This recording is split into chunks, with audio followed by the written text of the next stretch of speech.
So including the renminbi in the SDR is considered a major stamp of approval for the Chinese economy and the government's reform push. And Shraysi Tandon joins me now with more on this milestone. Shraysi, this is obviously very significant. China's currency now being made a global reserve currency. Exactly how significant is it? This is huge for China and huge for the Chinese economy.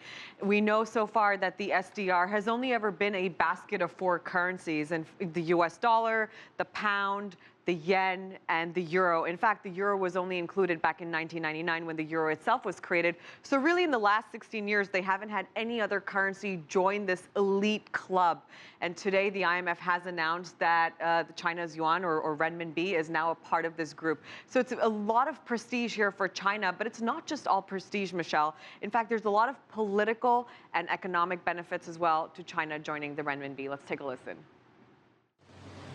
It's the biggest change to the IMF's special drawing rights, or SDR basket, since the inclusion of the euro in 1999. China's yuan, or renminbi, is now part of a very exclusive club. The renminbi's inclusion is clearly an important milestone in a journey that has begun months, if not years ago.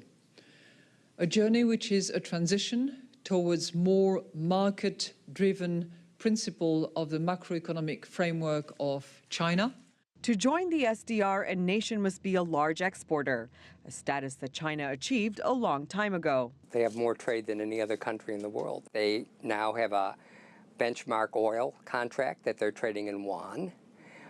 They're doing a lot of trading in the East in yuan, and the East is only going to get larger, and their power within the East, I think, is only going to get greater. A second IMF criteria is having a currency that is freely usable.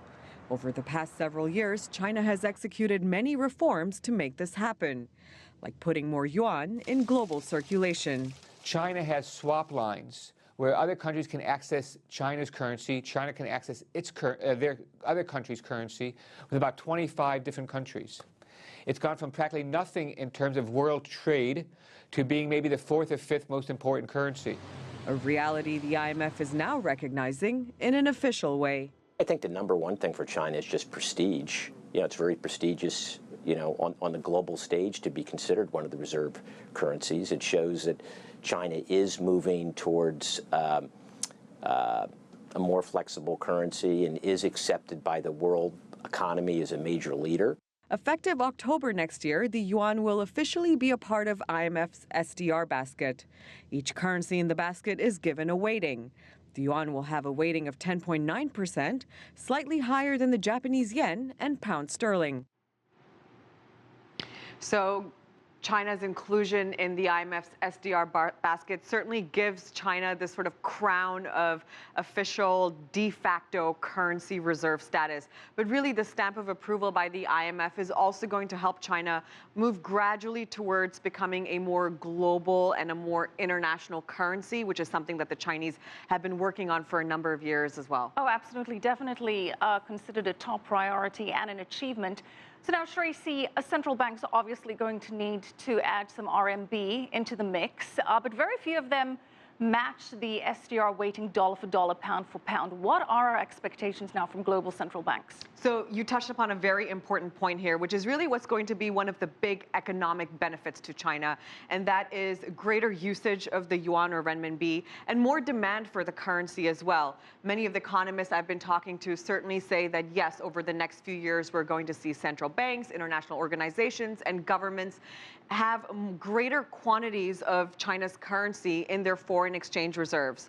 In fact, if we look at just a couple of months ago, the IMF released a report where they looked at what the currencies across the world, how much they were held in global reserves, and the yuan is only 1.1% in global reserves. Compare that to the dollar, which is 65%. So the Chinese currency still has a really long way to go. So we know that in October 2016, they're going to be officially included in the SDR. So 3 to 5 years from then is when we're going to see a real demand for Chinese yuan. But it all goes into effect October of next year, as you said. All right, thanks so much, Shraysi.